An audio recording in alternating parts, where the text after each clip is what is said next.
మేము dragon egg start చేసుకున్నాం. ఎలా తయారు చేశారు? ఫస్ట్ కలర్ కలర్ ఫ్లవర్స్ తెచ్చాం.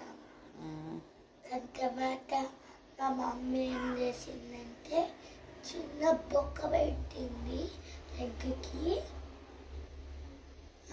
ఎగ్ చేయాలంటే మొత్తం పెట్టాలి కదా, ఒలిచాలి కదా, అందుకని అది కొట్టి ఆమ్లెట్ చేసింది. మొత్తం బయటకు వచ్చేసింది.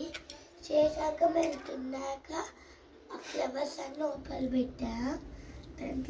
దాని తర్వాత వాటర్ వేసా.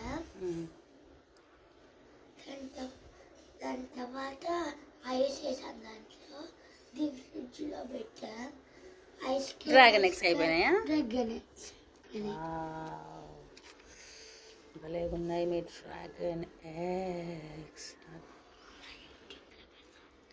అమ్మా సూపర్ ఉంది కదా. అందరూ చేసుకోండి, చాలా బాగుంది కదా. పెద్ద చాక్లెట్